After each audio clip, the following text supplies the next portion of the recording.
The grand hall of Thornwood Manor glittered with gold that night, but Eloise Thornwood felt as if the walls themselves were closing in around her. She should not have been there. She had been told to stay in her room, stay out of sight, stay out of the way. But something had pulled her downstairs, a strange restlessness, a feeling she could not explain. Now she stood half-hidden behind a marble column, heart beating fast, watching a world that had never included her. Lady Rosalind, her older sister, shone under the chandelier like a jewel placed in a perfect frame. Her emerald gown shimmered. Her golden curls were brushed into soft waves. Every smile she gave was practiced, polished, perfect. People stared at her the way they stared at rare paintings, full of admiration, longing, and envy. Lord Thornwood smiled proudly beside her, like a merchant showing off the finest treasure in his shop. And tonight the buyer had arrived. Duke Alaric Ashford. When he entered the hall, a hush fell over the room. He walked with a quiet confidence, tall and composed. His dark hair touched with silver at the temples. His reputation followed him. One of the most powerful men in the region, a man of deep loss and deeper mystery, a man who refused every match thrown at him. Tonight he was here to consider a bride. Everyone knew who that bride was meant to be. Rosalind. The perfect daughter. The beautiful one.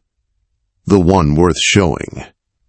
Eloise lowered her eyes, hoping no one would notice her. Her gray dress was plain. Her hair was pulled back too tightly. Her shoes were worn. She wasn't meant to be part of this glittering evening. She was the sister no one saw, the quiet one, the forgotten one. Rosalind had lessons in dance, song, painting, and charm. Eloise had silence, books. A small corner of the house where she sketched things no one cared about. She had lived her whole life in the shadows, learning that being unseen was safer than being noticed. Her father's voice echoed in her mind. Do not embarrass us. Stay out of sight. Rosalind is the future of this family, not you. So why had Eloise come downstairs? She didn't know. But something inside her whispered that tonight something would change. She kept her eyes on the Duke as he moved through the hall. Every woman wanted his attention. Every father wanted his approval. Rosalind lifted her chin, prepared to shine. Lord Thornwood stepped forward eagerly. Your Grace, may I present my eldest daughter, Lady Rosalind? Rosalind curtsied with flawless grace. The room waited for the Duke to admire her, to smile, to speak. But he did none of those things. His gaze moved past her, past the crowd, past the bright lights, all the way to the far end of the room, to the shadowed column, to Eloise. She froze. His eyes held hers for a heartbeat that felt far too long. Then the Duke began to walk toward her. No one moved. No one breathed. Even Rosalind went still, her smile slipping. Eloise's stomach tightened. No, please, no, she begged silently. She didn't want attention. Attention always hurt. But the Duke kept coming. When he reached her, he did not bow or smile or pretend anything. He simply looked at her, truly looked, as if he saw someone worth noticing. You must be Lady Eloise, he said softly. Her breath caught. She nodded, unable to speak. She had no idea how he knew her name. You were watching, he said. Quiet, thoughtful, not trying to impress. That is rare. Rare. She had never been called rare before. Only plain. Only unimportant. Before she could answer, her father appeared at the Duke's side, panic tightening every line of his face. "Your Grace," Lord Thornwood said quickly. "Surely you meant to speak with Rosalind. Eloise is simply, well, she should not be here." Eloise felt the familiar sting of shame crawl up her throat. She braced herself for the Duke to step away. But he didn't. Instead, he lifted a hand, stopping her father's words. "With respect, Lord Thornwood," the Duke said calmly, "I would like a moment with Lady Eloise, alone, if she agrees." The hall gasped. Whispering broke out. Rosalind's face turned white, then red with humiliation. Eloise's father looked furious, but he forced a stiff bow. "As you wish, Your Grace." The Duke offered Eloise his arm. Her hand trembled as she accepted. She expected her father to pull her back, to shout, to do anything to stop this. But he didn't dare. They walked on to the terrace, leaving behind the noise, the music, the heavy air. The night was cool, the moon bright, and Eloise felt small beneath the wide sky. For a moment, neither spoke. Then the Duke said quietly, "I hope I have not caused trouble for you." She laughed softly, a sad, fragile sound. "My family is always troubled by me." He looked at her in a way no one ever had, not with pity, but with understanding.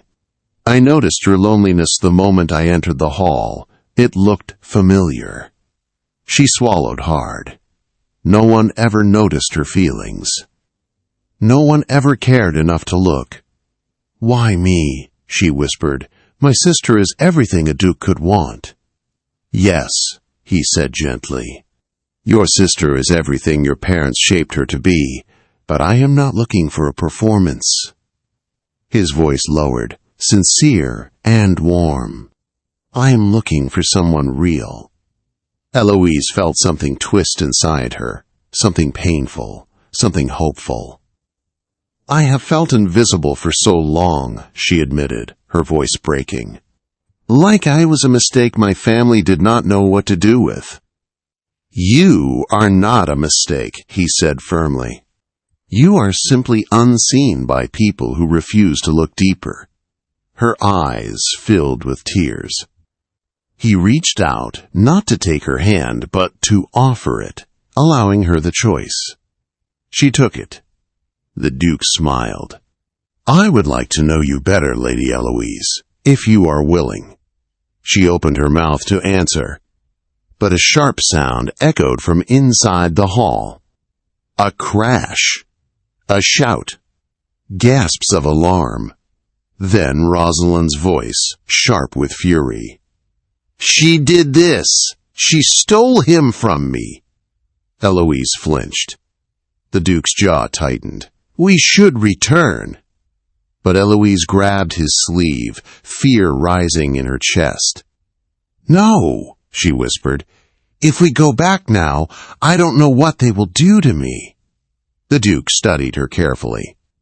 "Then stay here with me a little longer," he said. "No one will touch you while I am at your side." Eloise looked at him, really looked, and for the first time in her life she felt something grow inside her. Hope. But hope was dangerous in a house like hers.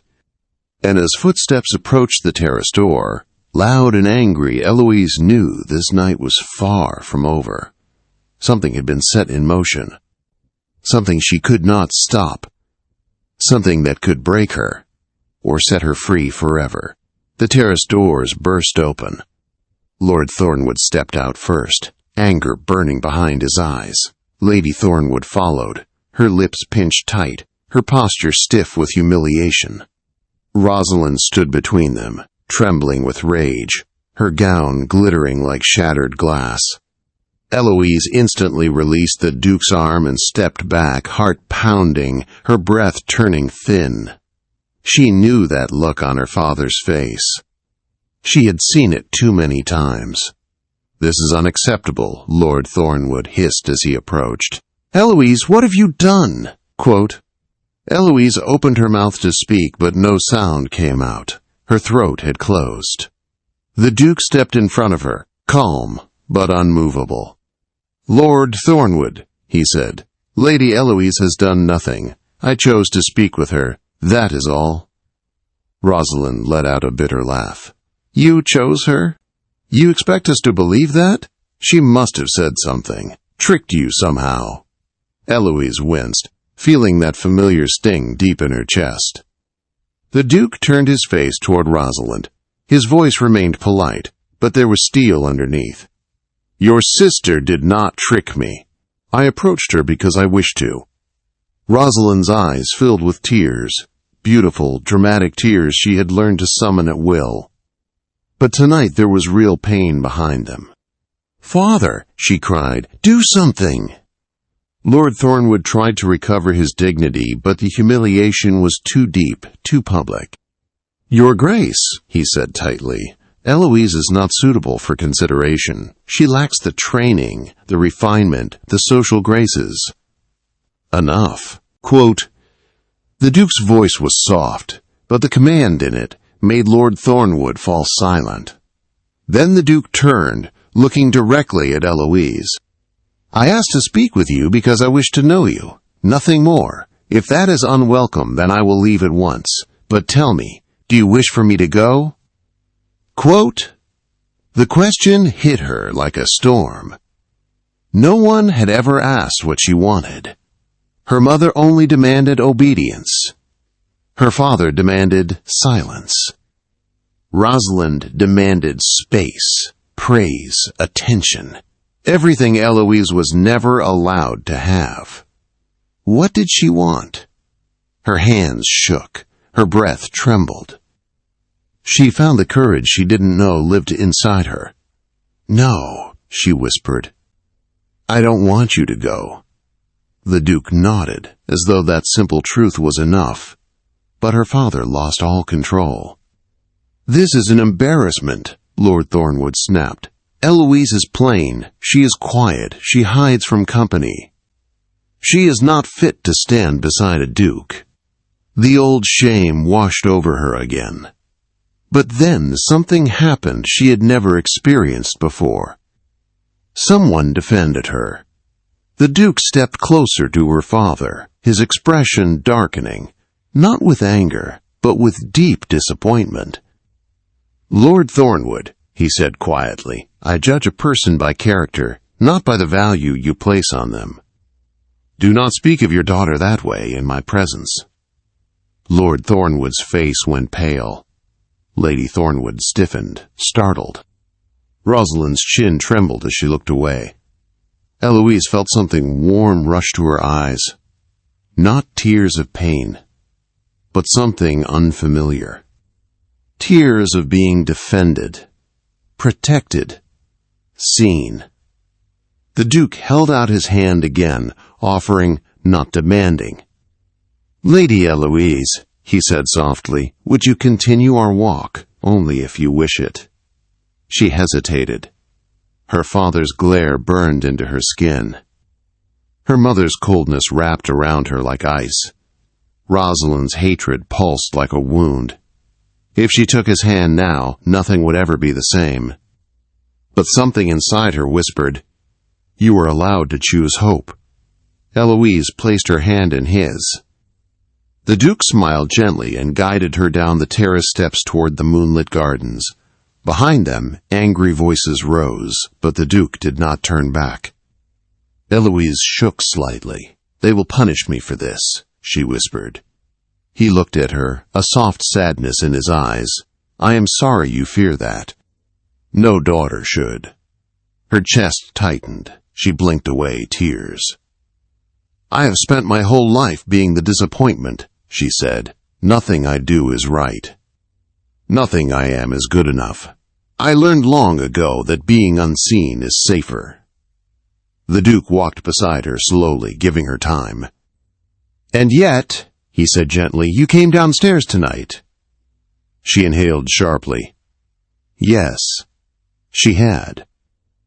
Something inside her had brought her down from her room, something she didn't understand, something brave, maybe, something hopeful, something hers. "I don't know why," she whispered. "I do," he said. Because somewhere inside you, a part of you knows you deserve more than the shadows they keep you in. Her breath caught. No one had ever said such a thing to her. Not once in her entire life. They reached a stone bench beneath a flowering tree, moonlight scattered across the blossoms like silver dust. The Duke sat, but only when she slowly sat beside him did he continue. I came here expecting nothing, he admitted. I have met many families, many daughters trained to perfection, but perfection is not truth. He looked at her with an honesty that made her chest ache. When I walked into that hall, he said, I saw your sister.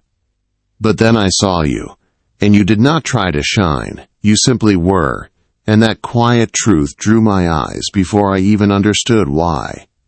She swallowed. People don't notice quiet. He shook his head. People who only want noise don't notice quiet, but those who seek meaning do. A soft wind moved through the garden, carrying the faint scent of roses. Eloise felt a warmth begin to spread through her chest, slow, hesitant, unfamiliar. Hope again. But hope was fragile. And she still feared she might lose everything the moment she stepped back into the house. What happens now? She whispered. My father will not allow this.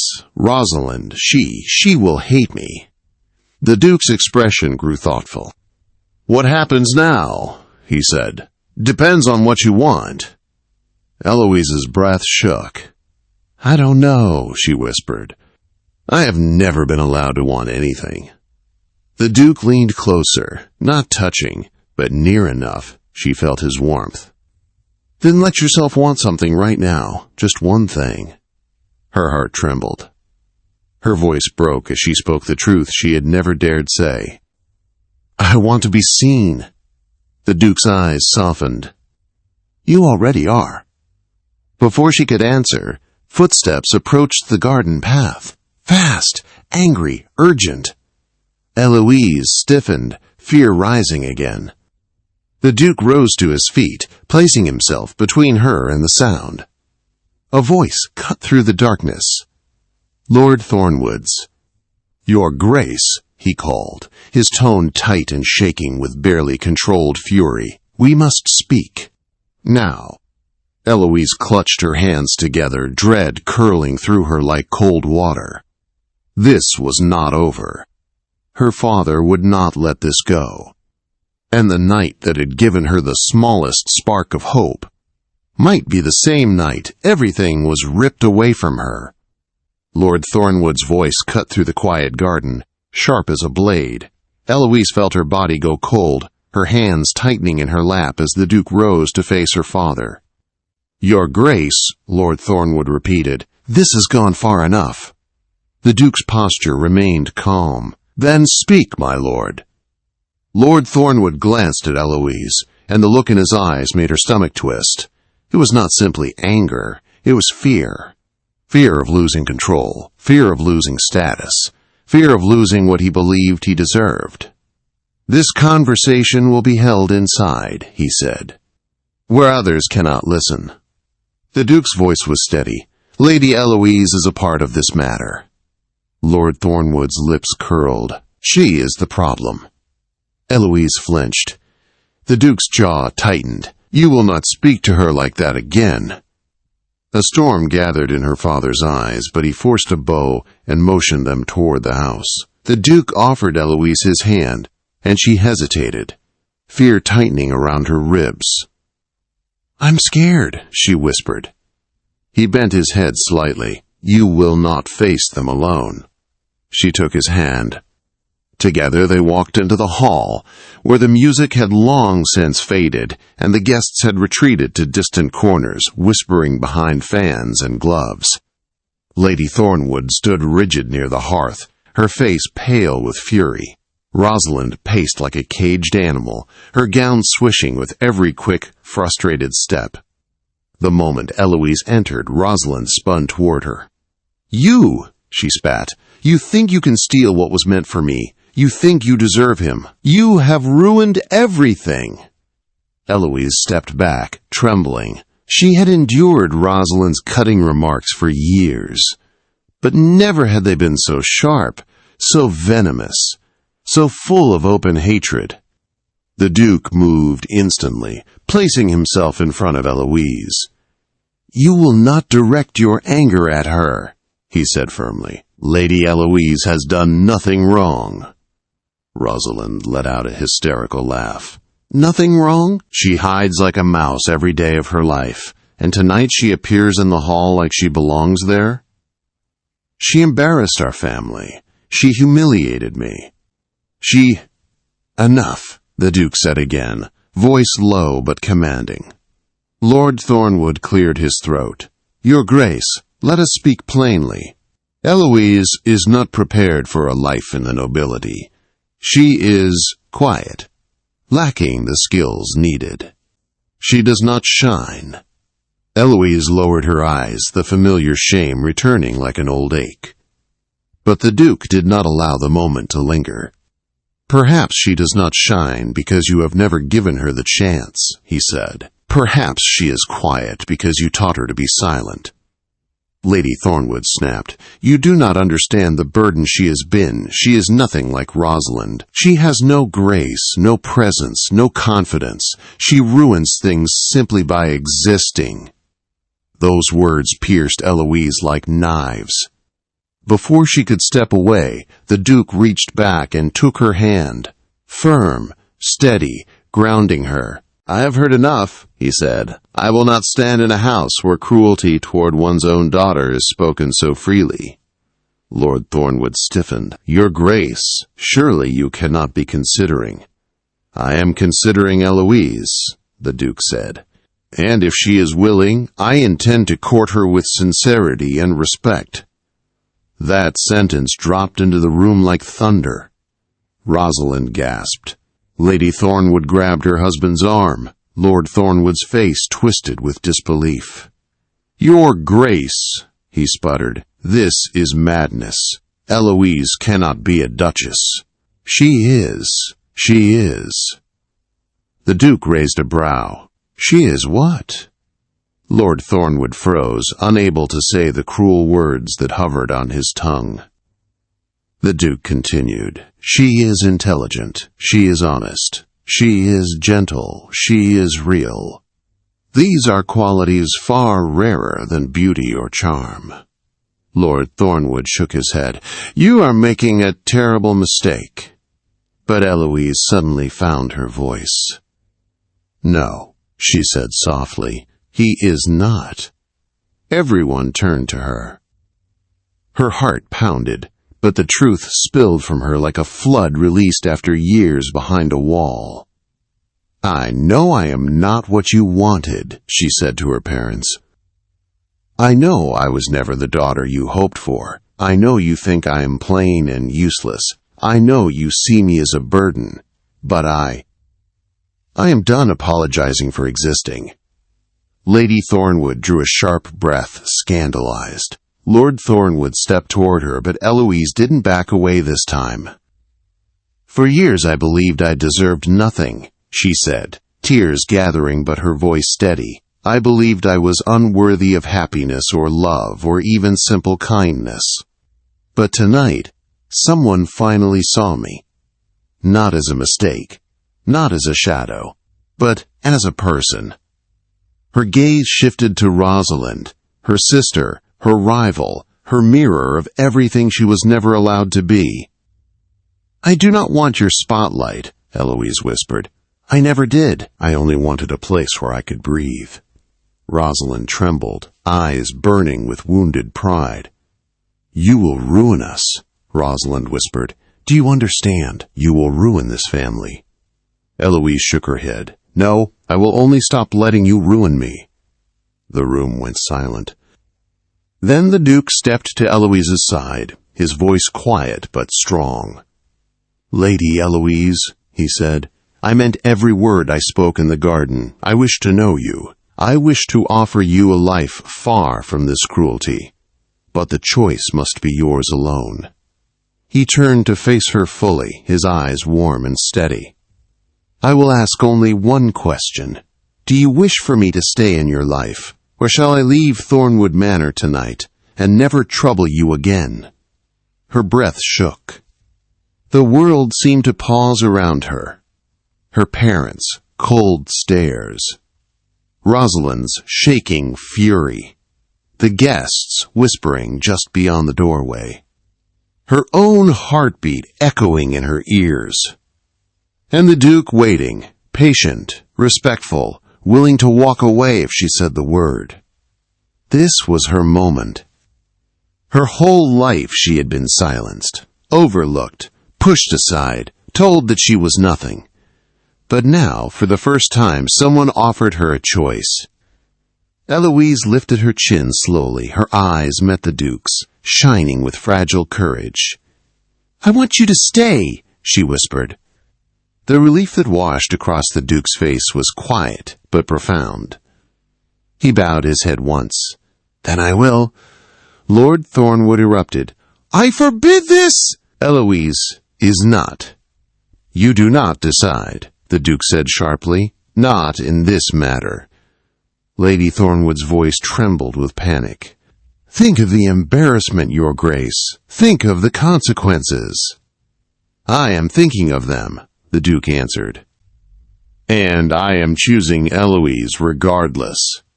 Rosalind burst into tears and fled the hall, the doors slamming behind her. Lady Thornwood followed in fury, leaving Eloise, her father, and the Duke standing in the echo of the moment. Lord Thornwood's voice cracked as he made one last attempt to regain control. "You will regret this," he whispered. The Duke answered calmly, "No, I will not." He extended his hand to Eloise once more. "Come," he said quietly, "let us leave this room. You have faced enough cruelty for one night." Quote. Eloise hesitated only a moment before placing her hand in his. For the first time in her life, she walked out of a room not in the shadows, not unnoticed, but beside someone who chose her openly. Months later, Eloise Thornwood, now Eloise Ashford, Duchess of Briarwood, stood beside the Duke on the balcony of their estate, feeling the morning sun warm her face. Life had changed in ways she never imagined. She discovered she had a talent for estate management, for teaching children, for mediating disputes, for organizing harvest fairs and helping farmers rebuild after storms. For living, she was not the quiet shadow anymore. People respected her. They sought her guidance. They trusted her. The Duke adored her, genuinely, quietly, consistently. He never raised his voice at her, never belittled her, never made her doubt her worth. He told her often, "You were always meant to shine. Your family simply kept the light from you." And Eloise, slowly but surely, began to believe him. Rosalind never wrote. Her parents wrote once, demanding financial help. Eloise refused with grace. But Eloise did not hate them. She no longer needed their approval. She no longer chased what they withheld. She had built a life where she was more than enough. She looked at the Duke, who watched her with that warm, steady gaze she had learned to trust. "Do you ever regret choosing me?" she asked softly. His answer came instantly. "Never. Choosing you was the first decision in my life that felt completely right." Eloise smiled, heart full in a way she had once believed impossible. "I sometimes think," she whispered, "that being invisible was a blessing, because if anyone else had seen me first, I might never have been yours." The Duke chuckled softly and touched her cheek. "Nothing could have kept me from seeing you," he said. "Not then, not now, not ever." Eloise leaned into him, letting the peace of her new life settle around her like a warm cloak. She was no longer the forgotten daughter. She was the woman who had been seen, chosen, loved. The shadow who became a duchess. The quiet girl who learned to speak. The overlooked sister who built a life brighter than anyone expected. And for the first time in her life, Eloise Thornwood understood the truth. Being unseen by the wrong people had allowed her to be discovered by her sister, or her parents, or her past. Her story had only just begun.